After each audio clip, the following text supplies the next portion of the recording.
Il se trouve que les chambres de commerce et les chambres des métiers, d'ailleurs, ont été réhabilitées dans leur rôle, puisque il faut quand même souligner que le ministre de l'économie et des finances a mis le paquet sur les aides avec des mesures de soutien immédiat pour les entreprises. Il faut quand même reconnaître ça à notre gouvernement. Et dans la mesure où il y avait un certain nombre de mesures à faire connaître, il a été confié de façon officielle à travers une lettre de la Direction générale des entreprises.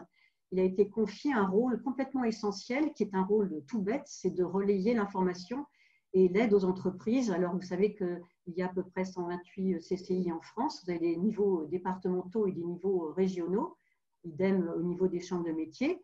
Et donc on nous a demandé de mettre en place des cellules d'information et d'accompagnement des entreprises. Alors, par exemple, vous avez, quel que soit l'endroit où nos auditeurs sont présents, vous avez systématiquement un numéro d'urgence des CCI et des CMA qui sont disponibles. Par exemple, en Île-de-France, c'est le 01 55 65 44 44. Quand vous faites ce numéro de téléphone, vous tombez sur des gens qui sont renseignés et qui peuvent vous donner des informations et aussi de l'accompagnement. J'insiste parce que là, on n'est plus dans une phase d'information. Bon, il y a les ordonnances qui sont tombées, certaines ne sont pas parfaites, mais quand même, le gouvernement a quand même très bien fait pas moins de 30 ordonnances en moins d'un mois, alors que l'année dernière, il y en avait eu en plus d'un an. Et donc, ça donne des informations très intéressantes et très importantes au niveau des entreprises face à la crise. Chacune des CCI locales, départementales a cette information. Alors, il y a des personnes qui répondent aux questions très concrètes.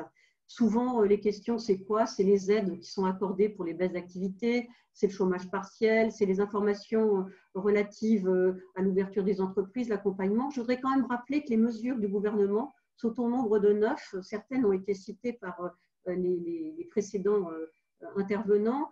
Vous avez les délais de paiement des échéances sociales et fiscales, l'URSSAF et les impôts directs, par exemple. Et alors, ce qui est très intéressant avec les CICI et les CMA, c'est que comme nous faisons partie de réunions avec les directs, où il y a autour de la table, comme le disait Daniel Westman, vous avez la Banque de France, vous avez les URSSAF, vous avez un petit peu tous les organismes de type établissement public qui gravitent autour des préfets. On peut faire remonter directement les difficultés.